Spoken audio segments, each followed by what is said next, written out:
문재인 대통령이 도널드 트럼프 대통령과의 한미 정상회담을 위해 워싱턴에 도착했습니다. 미 연방의회가 처음으로 대한민국 임시정부를 대한민국 건국의 시초로 공식 인정하는 결의안을 발의했습니다. 뉴욕 한인회 한인이민사박물관에 3.1운동과 대한민국 임시정부 수립 100주년 자료 130여 점이 영구 전시됩니다. 국방부가 오는 2020년 10월 완공을 목표로 약 10억 달러 규모의 멕시코 국경장벽 건설 계약을 체결했습니다. 버겐카운티 구치소가 IC와 계약을 맺고 수감자들을 수용한 것으로 알려져 논란이 되고 있습니다. 이상은 이 시각 주요 뉴스입니다. 시청자 여러분 안녕하십니까? KBN 뉴스입니다. 문재인 대통령이 도널드 트럼프 대통령과의 한미 정상회담을 위해 워싱턴에 도착했습니다. 멈춰선 북미 비핵화 협상의 물꼬를 트기 위한 한미 정상 간의 톱다운 외교가 기대됩니다. 보도에 지한샘 기자입니다. 문 대통령 내외가 오늘 오후 워싱턴 앤드류스 공군기지에 도착했습니다. 문 대통령은 오늘은 숙소인 영빈관 블레어 하우스에서 휴식을 취한 뒤 내일 트럼프 대통령과 한미 정상회담을 개최해야 합니다. 대통령 취임 후 워싱턴에서 열리는 세 번째 한미 정상회담입니다.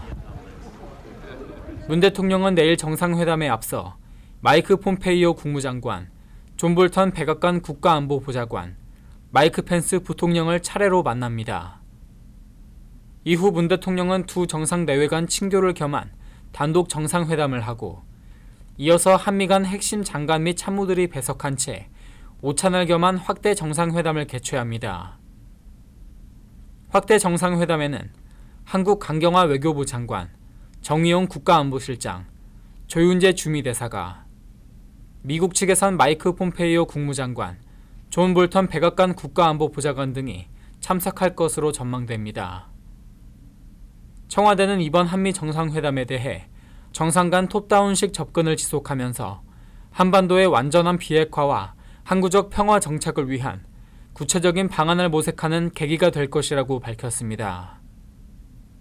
문 대통령 내외는 내일 오후 워싱턴을 떠나 귀국길에 오릅니다. KBN 뉴스 지한샘입니다. 연방의회가 1919년 대한민국 임시정부 수립이 한국 민주주의의 태동과 성공, 번영의 토대가 됐다는 내용을 담은 결의안을 발의했습니다. 연방의회에서 대한민국 임시정부를 대한민국 건국의 시초로 공식 인정하는 결의안은 이번이 처음입니다. 임시정부 수립 100주년에 맞춰 오늘 연방 상하원에 동시 발의된 한미동맹의 중요성과 미주 한인들의 공헌을 담은 결의안은 하원에서는 뉴욕의 톰 수오지 의원이 발의하고 그레이스 맹, 레고리 믹스 의원 등이 참여했으며 상원에서는 오클라호마의 제임스 랭크포드 의원이 발의하고 코리 가드너, 에드 마키, 법 메넨데스 의원이 공동 발의자로 서명했습니다.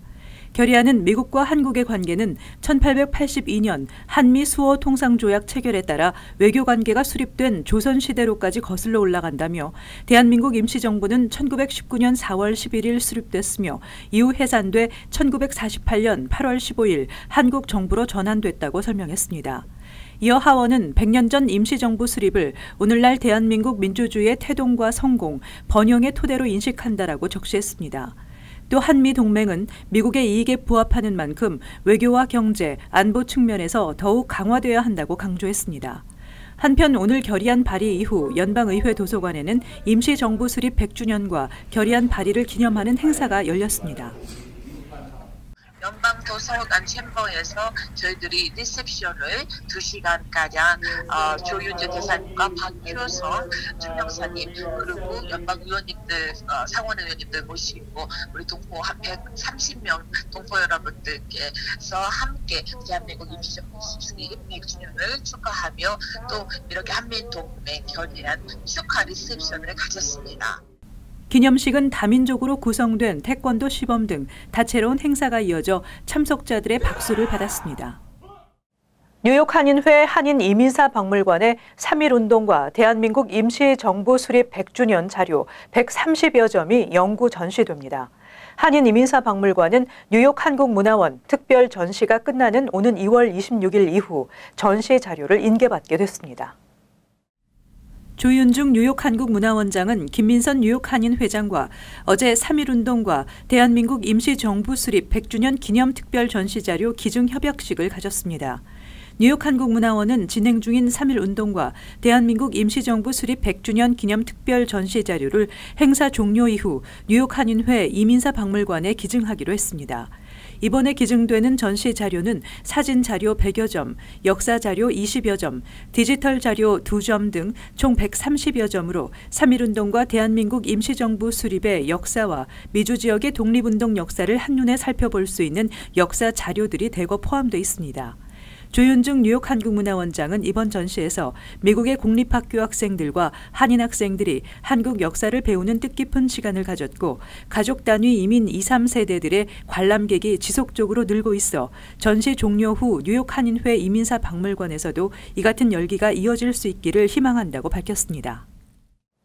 트럼프 대통령이 커스텐 닐슨 국토안보부 장관 경질을 시작으로 초강경 이민 규제를 위한 준비를 하는 것으로 알려졌습니다. 대통령의 닐슨 장관 경질 결정은 초강경 반이민 정책 드라이브에 걸림돌이 됐기 때문이라는 분석입니다. 트럼프 대통령은 국토안보부 핵심 라인을 채울 물갈이를 위해 숙청 작업에 나서는 한편 대대적인 반이민 정책 드라이브로 전선을 구축하며 2020년 대선 국면에서 지지층 결집에 나서고 있습니다. 트럼프 대통령은 이민 정책과 관련해 취임 이후 가장 공격적인 변화를 실행할 것을 최고위 당국자들에게 지시했다고 인터넷 매체인 악시오스가 보도했습니다. 이 매체는 트럼프 대통령이 행정 권한 발령을 통해 시행하려고 하는 새 조치의 핵심 중 하나는 국외 추방 가속화라고 보도했습니다. 또 미숙련 이민자들의 미국 입국 문턱을 더 높이기 위해 이민자의 입국 기준에 차등을 두는 것을 비롯해 망명 심사 절차 강화 등의 내용이 담긴 것으로 전해졌습니다. 이와 함께 백악관은 이주자 자녀들에 대한 구금 시한을 현행 20일보다 늘리는 쪽으로 규정 개정을 추진할 것으로 보입니다. 트럼프 행정부는 이러한 내용을 담은 초강경 신규 이민 규제에 대한 초안을 마련한 상태로 아직 최종안을 확정하지는 않은 것으로 알려졌습니다. 이 같은 초강경 반이민 정책은 법적으로나 정치적으로 엄청난 도전에 직면하게 될 것이라고 악시오스는 보도했습니다. 한편 트럼프 대통령의 닐슨 장관 경질 결정은 이러한 초강경 반이민 정책 드라이브에 닐슨 장관이 걸림돌이 됐기 때문이라고 악시오스는 분석했습니다. 트럼프 대통령은 대규모 망명 신청자 발생을 막지 못한 것이나 가난한 저숙련 이주자들의 유입을 줄이지 못한 것, 추방 속도가 둔화한 것 등에 대해 닐슨 책임론을 제기한 것으로 알려졌습니다. 국방부가 오는 2020년 10월 완공을 목표로 약 10억 달러 규모의 멕시코 국경 장벽 건설 계약을 체결했습니다. 국방부는 텍사스주의 건설사 SLSEO, 몬태나주의 건설사 버나드 컨스트럭션을 뉴멕시코주 엘파소 구간과 애리조나주 유마 구간의 사업자로 각각 선정해 계약을 체결했다고 발표했습니다. 사업 시행처는 육군 공병단이며 계약 규모는 엘파소 구간이 7억 8,900만 달러, 유마 구간이 1억 8,700만 달러로 총 9억 7,600만 달러입니다. 이번 사업은 국방부가 장벽 건설 사업을 지원하기 위해 전용한 예산을 처음으로 집행하는 사례입니다. 국방부 대변인인 제이미 데이비스 중령은 공사 내역에 대해 엘파소 구간에는 9.1m 높이의 말뚝과 1.5m 높이의 차단벽을 설치하고 유마 구간에는 5.5 높이의 말뚝과 1.5 높이의 차단벽을 세울 예정이라고 밝혔습니다. 공병단 대변인은 지난달 엘파소 구간과 유마 구간에 각각 74km와 17km의 장벽을 건설할 계획이라고 밝힌 바 있습니다. 두 구간에 건설될 장벽의 길이는 도합 91km가 됩니다.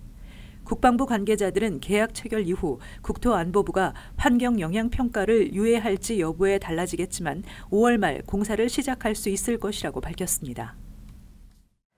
많은 미국인들이 트럼프 대통령이 미국 사회의 인종 간 관계를 악화시켰다고 생각하는 것으로 나타났습니다. 퓨 리서치 센터가 6,637명의 성인을 대상으로 설문조사한 미국의 인종에 따르면 응답자 중 56%가 트럼프가 인종 간 관계를 악화시켰다고 답했으며 미국의 인종 간 관계는 전반적으로 부정적이라고 답한 응답자도 58%에 달했습니다. 지난 2016년 오바마 대통령 재임 당시에 대통령이 인종 간 관계를 악화시켰다고 답한 사람은 25%에 불과했습니다. 올해 응답자 중 65%는 트럼프 당선 후 시민들의 인종차별적인 발언이 늘었다고 답했고 45%는 인종차별적인 발언이 사회적으로 더 용인된다고 답했습니다. 개인의 인종이 성공에 어떤 영향을 미치는지에 대한 질문에서는 응답자 중 59%가 백인이면 개인의 성공에 도움이 된다고 답했는데 이 중 아시안의 72%가 백인일 경우 도움이 된다고 답했고 흑인과 히스패닉, 백인 모두 절반 이상이 이에 동의했습니다. 응답자 중 자신의 인종이 성공의 장애물이 된다고 답한 이는 흑인이 52%로 제일 많았습니다. 인종차별을 당했다는 답은 흑인이 76%로 가장 높았으며 그 다음은 아시안 75%, 히스패닉 58%였습니다. 연방수사당국이 메디케어 사기 행각을 벌인 일당을 적발했습니다. 이들은 뉴저지 등에 기반을 두고 조직적인 메디케어 부당 청구로 12억 달러가 넘는 불법 이익을 챙긴 혐의를 받고 있습니다. 연방검찰은 원격 의료 텔레메디신 업체와 의료장비업체 관계자, 의료진 등 24명을 메디케어 사기 혐의로 고소했다고 어제 밝혔습니다. 이들은 조직적으로 메디케어를 부당 청구해 역대 최대인 12억 달러가 넘는 불법 이익을 챙긴 혐의를 받고 있습니다. 체포된 텔레메디신과 DME 업체는 의료업체에 뇌물을 주고 메디케어 수혜자들에게 불필요한 의료 장비들을 처방하는 방식으로 허위로 메디케어를 청구했습니다. 일당은 이 같은 메디케어 불법 청구를 통해 얻은 수익을 미국은 물론 해외에서 럭셔리 자동차와 부동산 구입에 사용한 것으로 드러났습니다. 당국은 이번 수사를 위해 뉴저지와 플로리다, 펜실베니아, 사우스캐롤라이나, 텍사스 등 17곳의 지검에서 80여 건의 수색 영장을 집행했습니다. 버겐 카운티 정부가 반이민 정책에 반대하는 것으로 알려져 있지만 버겐 카운티 구치소가 연방 이민세관 단속국과 계약을 맺고 ICE 수감자들을 수용한 것으로 알려져 논란이 되고 있습니다. 버겐 카운티 셰리프국의 2020 회계년도 예산안에 따르면 버겐 카운티 구치소 총 예산 8,100만 달러의 약 20%에 달하는 1,600만 달러 이상을 ICE로부터 지급받은 것으로 명시돼 있습니다. 이민자 옹호단체인 버겐 카운티 이민정책그룹은 이는 ICE가 체포된 이들을 버겐 카운티 구치소에 수감할 수 있도록 버겐 카운티 정부와 계약을 맺은 것으로 이민법 위반이며 사실상 트럼프 행정부와 협력하는 것으로 볼 수밖에 없다고 지적했습니다. 버겐 카운티장과 프리홀더들은 모두 반이민 정책에 반대하는 민주당 소속임에도 ICE와 수감 계약을 체결한 것이 납득되지 않는다는 입장입니다. 그러나 버겐 카운티 정부는 이 같은 의혹을 강하게 부인하고 있습니다. 버겐 카운티 프리홀더 측은 트럼프 행정부의 반이민 정책은 적극 반대하지만 ICE에 의해 체포된 이들은 어딘가는 수용돼야 한다며 이번 계약은 정치적이 아닌 실리적인 선택이라는 점을 강조하고 있습니다. 버겐 카운티 구치소에는 현재 연방당국이 관할하는 370명의 재소자가 수감돼 있습니다. 버겐 카운티 정부는 연방정부로부터 수감자 1명당 하룻밤에 $110의 비용을 받습니다. 뉴욕주가 성인의 기호용 마리화나 사용 합법화를 추진하고 있는 가운데 앞으로 뉴욕시 고용주들은 취업 지원자를 대상으로 마리화나 사용 여부를 검사할 수 없게 될 것으로 보입니다. 뉴욕시 의회가 어제 취업 지원자에 대한 마리화나 테스트를 금지하는 조례안을 통과시켰습니다. 주마니 윌리엄스 공익옹호관은 마리화나 합법화가 추진되고 있는 가운데 마리화나 사용이 취업에 장애물이 돼서는 안 된다고 조례안 발의 취지를 밝혔습니다. 이 조례안은 뉴욕시에 주소를 둔 회사가 신규 직원 채용 시 취업 지원자에게 마리화나의 환각 성분인 THC 테스트를 요구하지 못하게 하는 내용입니다.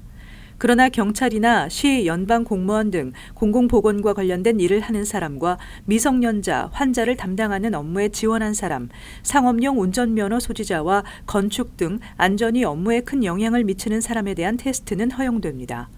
이번 조례안은 시장 서명 1년 후 발효됩니다. 이날 시의회는 보호 관찰 대상에 대한 마리화나 테스트를 금지하는 조례안도 통과시켰습니다. 그러나 특정 대상의 개인사, 배경에 따라 재범을 방지하기 위해 마리화나 사용을 금지해야 한다고 사료되는 경우에는 예외로 인정됩니다. 이 조례안을 상정한 도너번 리차드 시의원은 보호 관찰 대상자에 대한 마리화나 테스트가 공중의 안전을 위한 목적에 맞지 않는다며 마리화나 사용 합법화를 목전에 두고 있는 지금 이로 인한 대규모 수감을 막아야 한다고 밝혔습니다.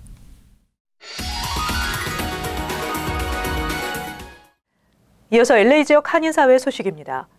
LA 한인타운에서 총격 사건이 발생해 20대 남성이 숨졌습니다.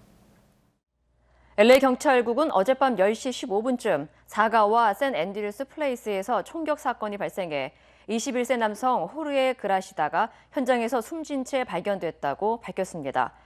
LAPD에 따르면 20대 남녀 커플은 친구 2명과 함께 있던 피해자에게 어느 갱단 소속인지 물으며 시비를 걸었고 갑자기 몸싸움을 벌이다 총을 꺼내 피해자에게 총격을 가했습니다. 용의자는 25세 히스패닉 남성으로 당시 검은색 옷을 입고 있었으며 함께 있던 22살 아시안 여성과 함께 샌앤드류스 플레이스 남쪽 방면으로 도주한 것으로 알려졌습니다. 한편 이번 사건은 갱과 관련이 없는 것으로 확인됐습니다. 남가주 지역의 평균 가솔린 가격이 4달러대까지 치솟으면서 4년 만에 최고 수준을 기록했습니다. 전미 자동차 협회 AAA에 따르면 오늘 LA 카운티의 평균 가솔린 가격은 어제보다 2.3센트 오른 갤런당 3달러 91센트를 기록했으며 이는 지난 2015년 8월 이후 최고 가격입니다. 또 오렌지 카운티의 평균 가솔린 가격 역시 어제보다 2.4센트 오른 갤런당 3달러 87센트로 지난 2015년 이후 최고 수준을 기록했습니다. 이와 관련해 협회 측은 화재가 발생한 캘리포니아주 정유소의 복구 지연과 여름철 블렌드로 바뀌는 전환 시점 등이 가솔린 가격 상승의 원인으로 분석했습니다. 한편 가솔린 가격 비교 사이트인 가스버디닷컴에 따르면 갤런당 평균 가솔린 가격은 곧 4달러대를 넘을 것으로 전망했습니다. 이어서 간추린 소식입니다. 텍사스텍 의대는 입시 전형에서 지원 학생의 인종을 더 이상 고려하지 않기로 연방교육부 인권국과 합의했다고 월스트리트 저널이 어제 보도했습니다. 이번 합의는 도널드 트럼프 행정부가 미 대학들의 소수계 우대 정책 폐지를 위해 조사에 착수한 이후 첫 번째 사례로 앞으로 소수계 우대 정책 폐지의 신호탄으로 작용될지 추이가 주목되고 있습니다. 어제 오전 맨하탄 유니온 스트리트 전철역 노선에서 화재가 발생해 승객들이 대피하는 소동이 벌어졌습니다. 신고를 받고 출동한 뉴욕시 소방국은 약 1시간 만에 화재를 진압했지만 한동안 전철 운행이 중단되면서 많은 시민들이 출근길에 어려움을 겪었습니다. MTA는 전기 배선 문제로 화재가 발생한 것으로 추정되고 있다며 정확한 화재 원인을 조사 중이라고 밝혔습니다. 지난해 7월부터 12월까지 교장과 학군장으로부터 정학 처분을 받은 뉴욕시 내 공립학교 학생은 12,500명으로 전년도보다 14%가 줄었다고 초코비트가 보도했습니다. 이 같은 정학률 감소는 뉴욕시 교육국의 완화된 규정에 따른 것으로 풀이됩니다.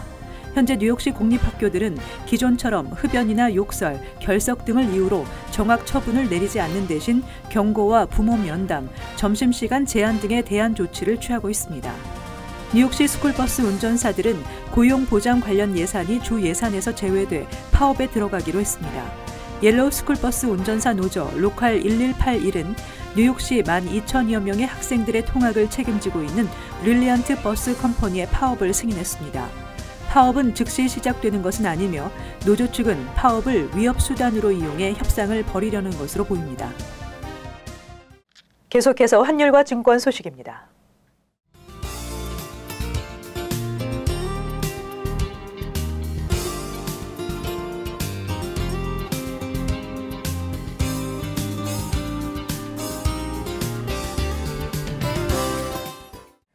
끝으로 날씨 전해드립니다. 목요일 대체로 맑겠습니다. 낮 최고 기온은 55도, 섭씨 영상 13도, 밤 최저 기온은 45도, 섭씨 영상 7도 예상됩니다. 금요일 대체로 흐리겠습니다. 토요일 오전에 비가 예상되지만 오후부터 대체로 맑겠습니다. 이상으로 KBN 뉴스를 마칩니다. 시청해주신 여러분 고맙습니다.